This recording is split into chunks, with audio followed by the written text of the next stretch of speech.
اس کی محبت پر فخر کا احساس ہوا۔ تم میرے ساتھ ہو گے، میں جانتی ہوں، مگر نہ جانے کیوں دل میں ڈر سا بیٹھا ہوا ہے۔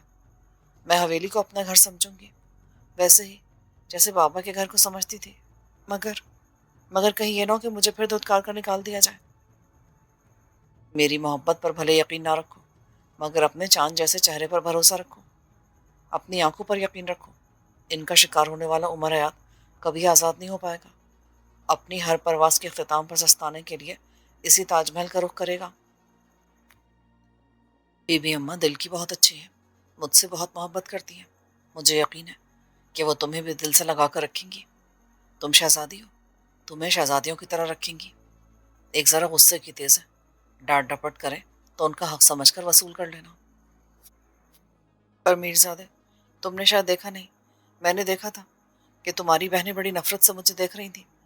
وہ مجھے حویلی میں قبول نہیں کریں گی۔ نہیں چندو، وہ بھی دل کی بہت اچھی ہیں، دیکھنا چند دنوں بعد وہ تمہیں ایک منٹ کے لیے بھی خود سے دور نہیں ہونے دیں گی۔ کیا تمہیں یقین ہے؟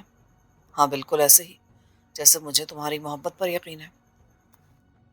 ویسے چندو، کیا تم اس اسکول میں پڑھو گی جس میں پہلے پڑھتی تھی؟ وہی جس کے گیٹ پر سے میں نے تمہیں پک کیا تھا۔ او ہاں، مگر میں تو اسکول میں نہیں جانا چاہتی، کیونکہ ہیڈ مسٹر صاحبہ اور میری کلاس میٹس مجھے تانے دیں گی۔ کیوں؟ تم نے ایسا کیا کیا ہے؟ وہ سوچ میں پڑ گئی۔ اس نے کچھ نہیں کیا تھا، مگر وقت نے اس کے گلے میں بدنامی کا توق ڈال دیا تھا۔ اس اسکول میں اسکول بیگ اٹھا کر داخل ہونے کا خیال بڑا روح فرسا تھا۔ کیا کچھ ہے یا نہیں، پر بدنام تو ہو گئی ہو نا۔ اوکے، کہ کوئی پرابلم نہیں۔ شہر میں اور بھی کئی گرلز اسکول موجود ہیں، پرائیویٹ ادارے بھی ہیں۔ جس اسکول میں فائزہ پڑھتی تھی اس کا ماحول مجھے بہت پسند ہے، وہیں داخلہ لے دوں گا تمہیں، ٹھیک ہے؟ فائزہ اس کی تیسرے نمبر والی بہن تھی۔ اس نے 9ویں کلاس میں ہی بغیر کسی وجہ کے تعلیم کو خیر بات کہہ دیا تھا۔ اسے اصول تعلیم سے بالکل رغبت نہیں تھی۔ چندو خوش ہو گئی۔ اس شام کے اترتے ہی وہ عمر حیات کے پیچھے چلتی ہوئی ڈرتی ڈرتی حویلی میں داخل ہوئی۔ بی بی سائن نے سر پہ ہاتھ پھیرا۔ عمر حیات کی بہنوں نے سرد نظروں سے گھورا۔ اس کی حیثیت اس پر عیاں کرنے کی کوشش کی۔ عمر حیات نے سمجھایا تھا کہ چند دنوں میں سب کچھ ٹھیک ہو جائے گا۔ یہی سوچ کر اس نے نظریں جھکا لیں۔ آنکھوں جل، پہاڑوں جل، چبھنے والی نظریں ہٹ گئی۔ بی بی نے باری باری سبھی بہنوں سے کہا کہ وہ چندو کو اپنے کمرے میں لے جائیں۔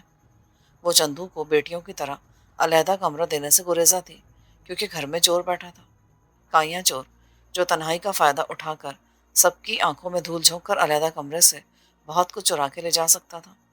یہی سوچ کر اس نے سبھی پر زور دیا۔ بڑی بہن کا نام صفیہ تھا، ملتان کے کالج میں پڑھتی تھی۔ اس نے منہ بنا کر کہا، بی بی اماں، آپ جانتی کہ میں کسی کی موجودگی میں نہیں سو سکتی، آپ اسے نورین کے یہاں ٹھہرا دیں۔ اس سے چھوٹی نورین تھی، شجاع آباد کے کالج میں پڑھنے جاتی تھی۔ وہ تنک کر بولی، اماں، بہتر یہی ہوگا کہ اس کے لیے ایک سرونٹ کوارٹر خالی کروا لیں۔ سب سے چھوٹی مصباح، جسے گھر میں صبا کہا جاتا تھا، نخوت سے بولی، میرے ایگزام سر پر ہے، اگر مجھے ڈسٹرب کیا گیا نا تو میں فیل ہو جاؤں گی، پھر کوئی مجھ سے شکایت نہ کرے، ہاں۔ چندو تضحیک اور اہانت کے بار تلے دبی باری باری کنکیوں سے عمر حیات کی بہنوں کو دیکھ رہی تھی۔ بی بی سائی نے فائزہ سے کہا۔ وہ دلچسپی آمیز نظروں سے چندو کو دیکھ رہی تھی۔ بولی، میرا کمرہ سب سے چھوٹا ہے، مگر میرا دل سب سے بڑا ہے۔ اس کا بیڈ میرے کمرے میں لگا دے، مجھے کوئی اعتراض نہیں ہوگا۔ بی بی نے اطمینان کی سانس لی، نوکرانی کو اشارہ کیا۔ وہ گھٹنوں پر ہاتھ رکھ کر اٹھی اور سیڑھیوں کی طرف بڑھ گئی۔ فائزہ نے چندو کا ہاتھ تھاما۔ چلو اپنے کمرے میں چل کر باتیں کرتے ہیں، یہ تو ظالم سماج ہے، زیادہ پڑھ لکھ گیا ہے، اس لیے ان پڑھ دل کے جذبات نہیں سمجھتا۔ چندو نے بی بی اور عمر حیات کو باری باری اجازت طلب نظروں سے دیکھا۔ اجازت مل گئی۔ فائزہ چہکی، چلو نا، میں بھی تو دیکھوں کہ آخر بھائی کی آنکھوں نے ایسا کیا دیکھ لیا کہ بے ایمان ہو گئی۔ بی بی نے ملامت انگیز نظروں سے گھورا تو وہ دبی دبی ہنسی اچھالتی ہوئی چندو کو کھینچتی ہوئی نوکرانی کے پیچھے چل دی۔ اس کا کمرہ فرسٹ فلور پر سب بہنوں کے آخر میں تھا۔ میر ظفر حیات نے چاروں بہنوں کے کمرے ایک ہی سیٹ میں تعمیر کرائے تھے۔ فائزہ کا کمرہ 10 بائی 12 فٹ کا تھا۔ کمرے کے عقبی حصے میں ایک طرف باتھ روم جبکہ دوسری طرف ڈریسنگ باکس واقع تھا۔ دونوں کے بیچ میں ایک کم چوڑا دروازہ عقبی بالکونی میں کھلتا تھا۔ یہ بالکونی دوسری بہنوں کی بالکونی سے چھوٹی تھی، جس کا آدھا حصہ آم کے بڑے پیڑ کی ایک صحت مند شاخ نے گھیر رکھا تھا۔ نوکرانی اور فائزہ نے مل کر بہتری کوشش کی، ان گنت ترکیبیں آزمائیں، مگر چندو کے بیڈ کی گنجائش نہ نکلی۔ چندو نے کہا، میں ادھر قالین پر سو جاؤں گی۔ فائزہ نے کندھے اچکائے۔ نوکرانی نے صوفہ ہٹانے اور دیوار اور بیڈ کے درمیان چندو کا بستر لگانے میں دیر نہ کی، پھر دونوں کے لیے دودھ لینے چلی گئی۔ میرا کمرہ پسند آیا؟ فائزہ نے پوچھا۔ چندو دیوار سے ٹیک لگا کر بیٹھ گئی، کمرے کا جائزہ لینے لگی۔ امیرانہ آرائش سے مروب ہو کر بولی، بہت خوبصورت ہے۔ تم بھی بہت خوبصورت ہو۔ میں اگر مرد ہوتی تو اب تک بتا چکی ہوتی کہ تم کتنی خوبصورت ہو۔ وہ جھیپ گئی۔ شام ڈھلنے سے قبل فائزہ کے بھائی کی مردانگی نے اس کے حسن کی قدر و منزلت کو جس طرح تسلیم کیا تھا، وہ انداز بھولنے والا نہیں تھا۔ فائزہ کے لبوں سے تعریف اچھی لگی۔ وہ سر جھکا کر بولی، تم بھی تو کسی سے کم نہیں ہو۔ نوکرانی دودھ سے لبریز 2 گلاس ٹرے میں رکھ کر لائی۔ اس کے پیچھے پیچھے عمر حیات بھی کمرے میں آ گیا۔ وہ صوفے پر گرنے کے سے انداز میں بیٹھ کر بولا، کیا گھر میں کوئی اور بیڈ نہیں تھا؟ ایسی بات نہیں ہے بھائی، دراصل کمرہ چھوٹا ہے، دوسرے بیڈ کی جگہ نہیں بنی، اس لیے قالین پر بستر لگانا پڑا، مگر تمہیں پریشان ہونے کی ضرورت نہیں۔ ایک رات چندو نیچے سوئے گی، دوسری رات میں۔ کہتے ہیں فرش پر سونے سے ریڑھ کی ہڈی مضبوط ہوتی ہے، کیوں چندو؟ اس نے تنبیہی انداز میں سر ہلایا۔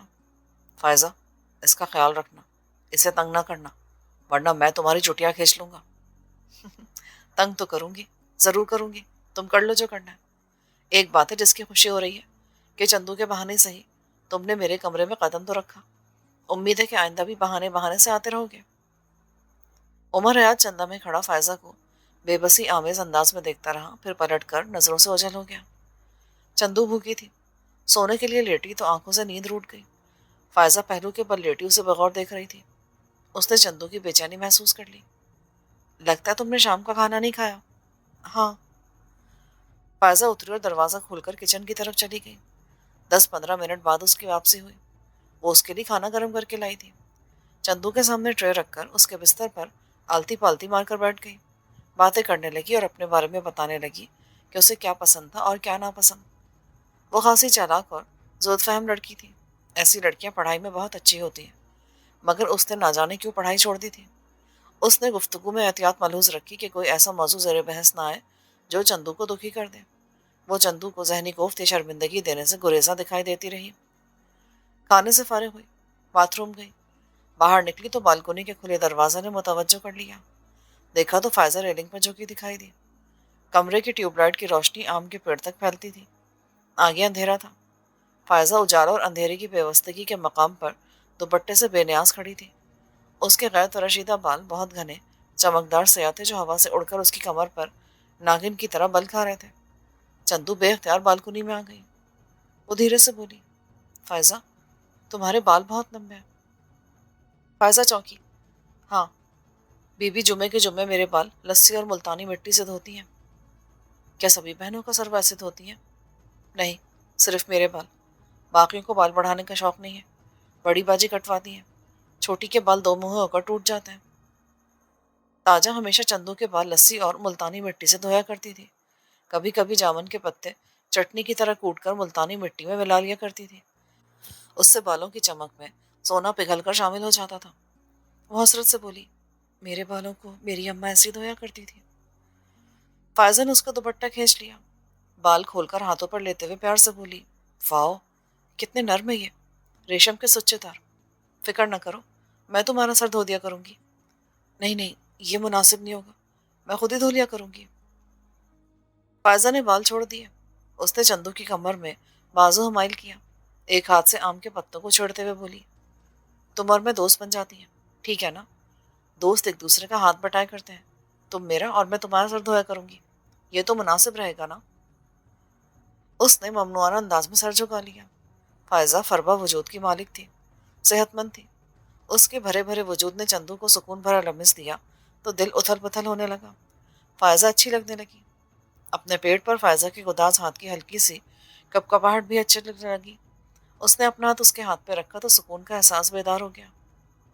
اچھی لگنے والی کہہ رہی تھی، چندو، بابا نے بڑے شوق سے ہم بہنوں کے لیے کمرے بنوائے تھے، یہ بالکنی دیکھ رہی ہو نا، یہ جنت کی کھڑکی ہے۔ ابھی اندھیرا ہے، صبح کے اجالے میں یہاں کھڑی ہو کر ان درختوں کو، تحد نگاہ پھیلی ہوئی سبز فصلوں کو اور لان کے پھول پودوں کو دیکھو گی تو حیران رہ جاؤ گی، دل خوش ہو جائے گا۔ عام طور پر بڑی خوشگوار ہوا چڑھتی رہتی ہے، مگر جن دنوں فصلوں پر اسپرے کا سیزن ہوتا ہے تب یہاں نہیں کھڑا ہوا جاتا، بہت بو آتی ہے۔ اور چندو، یہاں ایک بہت بڑی کمی ہے جس کی وجہ سے سارا نظارہ ایک دم بے معنی سے لگنے لگا ہے۔ کون سی کمی؟ یہاں سارا دن کھڑی رہتی ہوں مگر کوئی آدم ذات دکھائی نہیں دیتا، دل انگنت سوال کرتا ہے، جواب دینے کوئی نہیں آتا۔ بھلا درختوں سے کیا باتیں کی جا سکتی ہیں؟ بھلا گونگے بہرے پھولوں کے حسن کی تعریف کب تک کی جا سکتی ہے؟ فائزہ بہکے بہکے انداز میں بول رہی تھی، کیا تم چاہتے ہو یہاں کوئی ایسا ہو جو پھولوں کی تعریف کرے؟ فائزہ چونکی، یہ تم نے کیا کہہ دیا؟ کس پھول کی بات کری ہو؟ چندو نے اس کے ہاتھ پر اپنی گرفت مضبوط کی، ہم عمر تھی، ایک دم پیاری لگنے لگی۔ چندو نے اس کی جانب اپنا رخ کیا، اس کے گال کو انگلی سے چھوا اور نرمی سے بولی، یہ پھول۔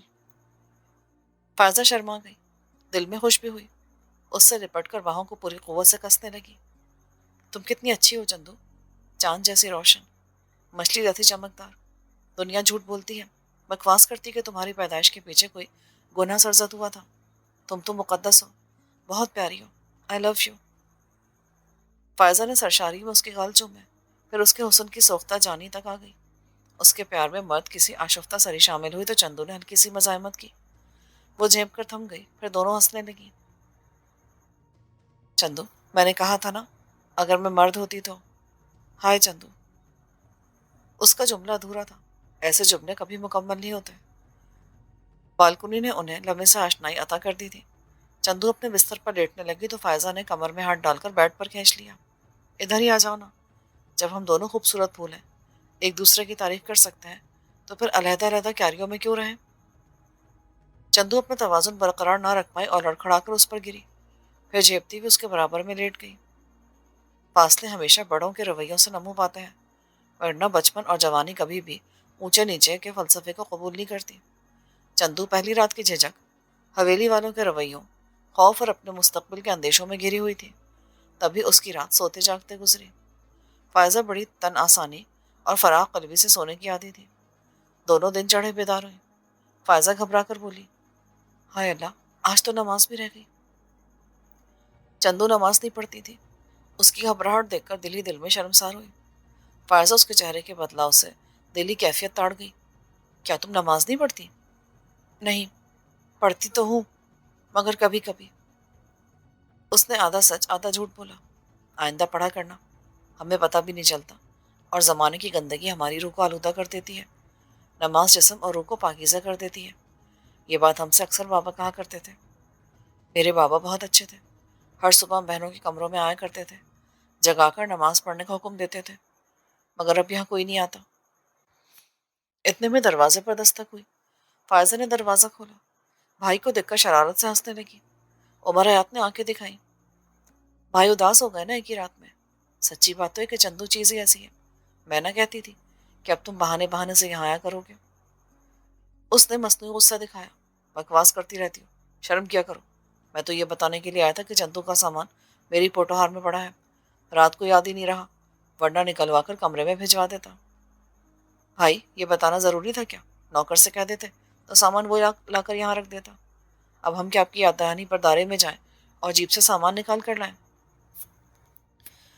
چندو نے مسکرا کر اپنے دیوانے کو دیکھا اور پلٹ کر جلدی سے باتھ روم میں گھس گئی، جبکہ عمر حیات کو فائزہ نے زج کر کے دروازے پر سے لوٹا دیا۔ چندو باتھ روم سے نکلی، بوڑھا نوکر چارے والی پلی میں اس کا سامان باندھ کر لایا تھا، قالین پر رکھ کر وہ پلی فارغ کرنے لگا۔ اس کے جانے کے بعد فائزہ نے بیڈ سے چھلانگ لگائی، جلدی جلدی ہاتھ مارنے کے بعد کچھ اٹھا کر چندو کی آنکھوں کے سامنے لہراتے ہوئے بولی، تو میرزادے نے اپنی چندو مائی کو اتنی ڈھیر ساری شاپنگ کروا دی، واہ کیا بات ہے، پر یہ تو مجھے پسند آ گیا، اس لیے اب یہ میرا ہوا، تم اپنے دیوانے کے ہاتھ اور منگوا لینا۔ چندو نے جھیپ کر رخ پھیر لیا، سب کچھ تمہارا ہے، جو جی میں آیا رکھ لو۔ رات سوچوں میں گزری تھی، پہلے دن کا اجالا کئی سہانی تعبیریں دکھا کر چھیڑنے لگا تھا۔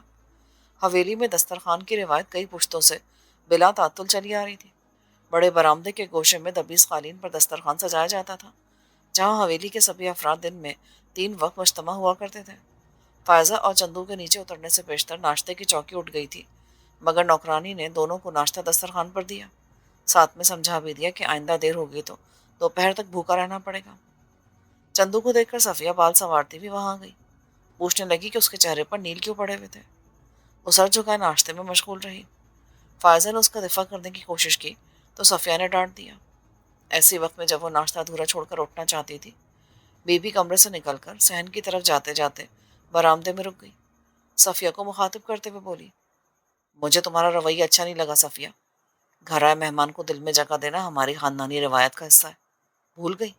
میر صاحب کہا کرتے تھے کہ اگر دشمن بھی چل کر گھر آ جائے تو اس کی دل شکنی نہ کی جائے. پر اماں، گھر آئے مہمان کی بات اور ہے، بن بلائے مہمان کا مقام اور ہے. آخر آنے والے کی اوقات بھی تو دیکھنا پڑتی ہے. چندو کے حلق میں نوال اٹک گیا. جھٹکے سے سر اٹھایا. کچھ کہتے کہتے رک گئی. بی بی نے سخت انداز میں کہا، صفیہ توبہ کرو، لڑکی ایسے نہیں بولتی. چندو نے جی کڑا کر کے کہا، باجی مجھے افسوس ہے کہ میں آپ کا دل دکھانے کے لیے یہاں چلی آئی، مگر میں خود سے تو نہیں آئی. مجھے قسمت آپ کے در پہ لائی ہے. اگر آپ چاہتی ہیں تو میں حویلی سے چلی جاتی ہوں. چلی جاتی ہوں، صفیہ نے کہا اور پیر پٹکتی ہوئی سیڑھیوں کی طرف چل دی. بی بی نے چندو کے سر پر پیار سے ہاتھ رکھا. دل میلا مت کرو، یہ ذرا نکچڑی ہے، بولنے سے پہلے سوچتی نہیں، مگر 2-4 دنوں میں ٹھیک ہو جائے گی. چندو کا دل بجھ سا گیا. قدم قدم پر حیثیت کا تانا جان چیر جاتا تھا اور وہ برداشت کرنے پر مجبور تھی. چائے پی کر فائزہ نے اسے ساتھ دیا. دونوں عقبی دروازے سے گزر کر لان میں آ گئی. پھولوں بھری کیاریوں میں چہل قدمی کرتی رہی، پھر حویلی سے نکل کھڑی ہوئی. تحد نکاح سرسبز و شاداب فصلوں کا سلسلہ پھیلا ہوا تھا. گھنٹے بھر کی سیر کے بعد دونوں حویلی لوٹ آئیں. عمر حیات نے درست کہا تھا، 15-20 دنوں میں سبھی گھر والوں کے رویوں میں خاصا تغیر رونما ہو گیا تھا. صفیہ کے علاوہ سبھی بہنیں اس سے بے تکلف ہو گئی تھیں.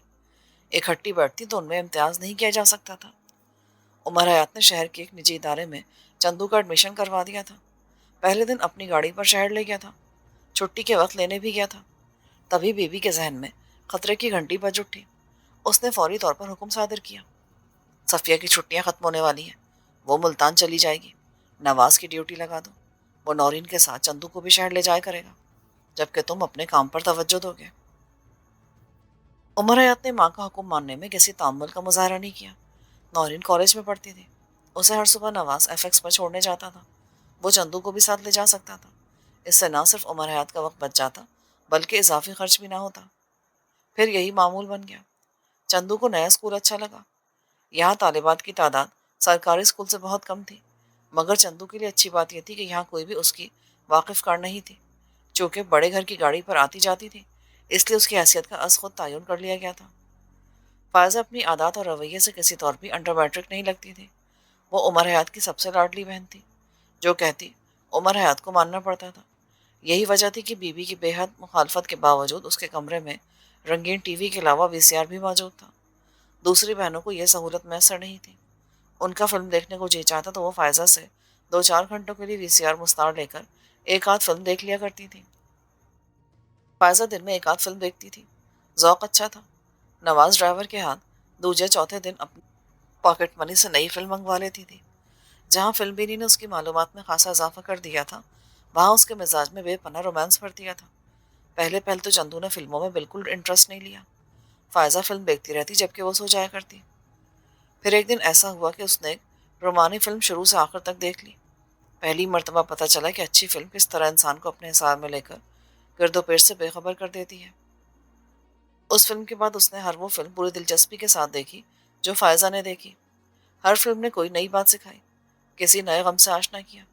اختتام پر دونوں فلم پر اپنے اپنے انداز میں رائے دیتی، پھر سو جاتی. اس کار مصروفیت نے انہیں پہلے سے بھی زیادہ قریب کر دیا.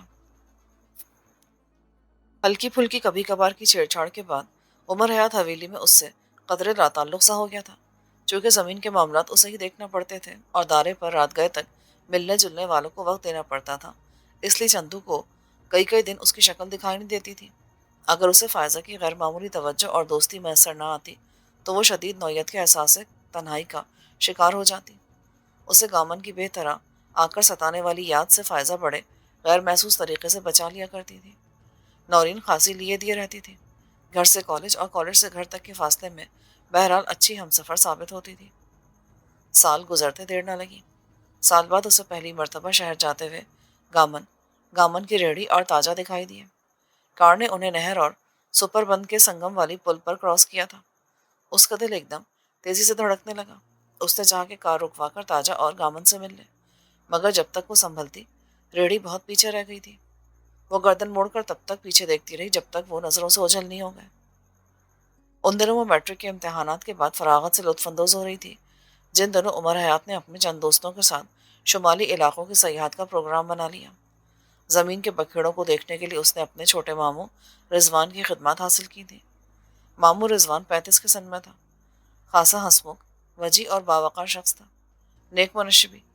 فائزہ سے پتہ چلا کہ وہ 14-15 برسوں سے ملتان شہر کے کسی سرکاری اسکول میں پڑھا رہا تھا۔ عمر حیات کے علاوہ خاندان بھر میں کسی کو منہ نہیں لگاتا تھا۔ یہی وجہ تھی کہ عمر حیات کی درخواست پر اسکول سے چھٹیاں لے کر حویلی آ گیا تھا۔ وہ ہر شام کو دارے پر بیٹھنے کے بجائے صحن میں چندو اور نوکروں سمیت سبھی افراد کو اکٹھا کر لیتا۔ بیوی بھی اپنا بڑا سا موڑھا نکلوا لیتی۔ رضوان سب کو مذہب پر بڑے دل آویز لیکچر دیتا۔ اس کی مذہبی معلومات پر چندو حیران ہو جاتی۔ ایسے میں وہ اس کے خوبصورت چہرے، سیاہ اور نفیس انداز میں تراشی داڑھی اور محراب پر فراخ پیشانی کو دیکھے جاتی۔ اپنی تعلیمی استعداد کے مطابق کچھ پوچھ بھی لیتی، جس کا رضوان بڑے مشفقانہ انداز میں جواب دیتا۔ وہ ابتدائی چند دنوں میں ہی چندو کے دل میں کسی اونچی مسند پر براجمان ہو گیا اور اس کی دھیمی دھیمی آواز سیدھی دل میں اترنے لگی۔ چندو ہر روز بے چینی سے شام کے ڈھلنے کا انتظار کرنے لگی۔ شاید اس کی تدریس کا اعجاز تھا کہ وہ پنجگانہ نماز ادا کرنے لگی تھی۔ فائزہ پہلے سے ہی اس معمول پر کاربند تھی۔ ایک شام فائزہ نے رضوان سے کہا، ماموں، آپ تو پورے مولوی بن گئے ہیں۔ تو اس میں کیا مذاق ہے؟ بھائی ہر انسان کو پورا نہ صحیح، کم سے کم آدھا مولوی تو ہونا چاہیے نا۔ ہر کلمہ کو اس قابل تو ہو کہ اپنے مرنے والے باپ کی نماز جنازہ پڑھا سکے، اسے کسی کا منہ تو نہ دیکھنا پڑے۔ میں اسکول میں پڑھانے کے بعد محلے کی مسجد میں امامت اور ہفتہ وار خطابت کے فرائض سر انجام دیتا ہوں۔ صبح دم 20 بچے میرے ذہن میں چڑیوں کی طرح چہکتے ہیں، تو اتلی زبانوں سے قرآن پاک پڑھتے ہیں تو ایک عظیم سا سکون میرے دل میں اتر جاتا ہے۔ وہ تو ٹھیک ہے ماموں، مگر اپنے لیے کوئی مولوائن تو تلاش کر لیں۔ وہ مسکرا دیا، سر جھکا کچھ دیر سوچتا رہا، پھر آسمان کی طرف دیکھ کر بولا، بیٹیوں کو ایسی باتوں سے گریز کرنا چاہیے، اللہ ناراض ہوتا ہے۔ کیوں ماموں، آپ کیا شادی نہیں کریں گے؟ کہاں نا، نورین نے بات کاٹی، ماموں کی شادی فرض نہیں ہے۔ بیٹی، یہ ہمارا موضوع نہیں ہے، ہم جس موضوع پر بات کر رہے تھے آپ اسی سے متعلقہ سوال پوچھیں۔ صاف ظاہر تھا کہ وہ شادی کے موضوع پر بات نہیں کرنا چاہتا تھا۔ چندو کے دل میں ایک بے عنوان سے ہمدردی پیدا ہوئی۔ رات وہ فائزہ سے پوچھنے لگی، ماموں رضوان کی اب تک شادی کیوں نہیں ہوئی؟ گیس کرو۔ میرا خیال ہے کہ انہیں اپنے مطلب کی لڑکی نہیں ملی ہوگی۔ نہیں چندو، ایسی بات نہیں۔ ماموں شہر کے کالج میں پڑھا کرتے تھے، ویسے تو اب بھی بڑے ہینسم ہیں، مگر مولوی بننے سے قبل تو بہت زیادہ ہینسم، شوخ اور شرارتی ہوا کرتے تھے۔ خاندان بھر کی لڑکیاں انہیں دیکھ کر دل پہ ہاتھ رکھ لیا کرتی تھیں، مگر پھر ایک ٹریجڈی ہو گئی۔ وہ کیا؟ شہر کی ایک نہایت غریب خاندان سے تعلق رکھنے والی لڑکی نے ماموں کے دل میں گھر کر لیا۔ وہ سیکنڈ ایئر میں پڑھا کرتی تھی، دونوں میں بڑا طوفانی قسم کا رومانس چلا۔ میرے ننیال کو پتہ چلا تو بھونچال آ گیا۔ جانتی ہو کیوں؟ کیوں؟ اس لیے کہ لڑکی غریب تھی۔ اسی لیے نا؟ نہیں، بلکہ اس لیے کہ لڑکی کا باپ موچی تھا، عمر گیٹ میں تھڑے پر بیٹھ کر جوتے گاٹتا تھا۔ چونکہ میرا ننیال اونچے نام نسب والا خاندان تھا، اس لیے وہ کمین کا رشتہ لینے پر موت کو ترجیح دیتا تھا۔ بی بی اماں سمیت سبھی افراد نے ماموں کے خلاف محاذ کھڑا کر دیا۔ نانا ابو نے جوان اولاد کا خیال کیے بغیر انہیں سارے خاندان کی موجودگی میں جوتوں سے پیٹا، گالیاں دے کر گھر سے نکال دیا۔ ماموں نے تذیق برداشت کی، زبان پہ کوئی شکوہ نہ لائے اور گھر سے چلے گئے۔ تعلیم چھوٹ گئی، ایک دم عمارت سے غریبی میں گر گئے، اپنی محبوبہ کے پاس گئے۔ تب تک میرے نانا جان نے غریب موچی کو بلا کر اسے اس کی اوقات یاد دلا دی تھی۔ اس نے ماموں کو انکار کر دیا، محبوبہ بھی رخ پھر گئی۔ تب ماموں مجنوں ہو گئے، پاگلوں کی طرح شہر کی گلیوں میں پھرنے لگے۔ اس دوران بوڑھے موچی نے اپنی بیٹی کو بھتیجے سے بیاہ کر علی پور بھیج دیا اور ماموں دل برداشتہ ہو کر گھر لوٹنے کے بجائے ملتان چلے گئے۔ پھر کیا؟ ماموں بہت دل گرفتہ ہو گئے تھے۔ ملتان میں انہیں سرکاری نوکری مل گئی، 12 سال غائب رہے۔ 2-3 سال قبل انہیں نانی اماں تلاش کر کے گھر لے آئیں۔ وہ ایک رات گھر رہے، پھر واپس چلے گئے۔ اس کے بعد سال 6 ماہ میں ایک آدھ چکر لگا لیتے ہیں گھر کا۔ ہمارے گھر بھی آ جایا کرتے ہیں۔ بابا سمیت خاندان کے ہر شخص نے بہت کوشش کی کہ وہ شادی کے لیے راضی ہو جائیں، پر وہ نہیں مانے۔ شادی کا تذکرہ ہوتے اٹھ جاتے ہیں یا سختی سے روک دیتے ہیں؟ تو کیا وہ ساری عمر ایسے ہی رہیں گے؟ لگتا تو یہی ہے۔ کیا خیال ہے ہم ٹرائی کر کے دیکھیں؟ ہو سکتا ہے کہ وہ مان جائے۔ چندو نے جھجکتے ہوئے پوچھا۔ Very good idea. اگر ہم انہیں منانے میں کامیاب ہو جاتی ہیں تو بلا شبہ خاندان میں ہماری دھاک بیٹھ جائے گی۔ خیر یہ تو الگ بات ہے، مجھے تو وہ بہت پیارے انسان لگتے ہیں، تبھی یہ خیال میرے دل میں آیا۔ اوکے ڈارلنگ، فائزہ نے قدا سے آنکھیں چندیا کر کہا اور ٹی وی کے ریموٹ کنٹرول سے کھیلنے لگی۔ دیکھتے ہی دیکھتے وہ کسی گہری سوچ میں مستغرق ہو گئی، پھر ایک جھٹکے سے اٹھ بیٹھی۔ چندو، پرسوں سے نئی مووی آئی پڑی ہے، دیکھنے کا خیال ہی نہیں رہا، کیا خیال ہے عیاشی کر لی جائے؟ چندو فوراً ہی اس کی ہم خیال ہو گئی۔ اس نے قالین پر بیٹھ کے نیچے سے ویڈیو کیسٹ نکالی اور وی سی آر میں ڈال دی۔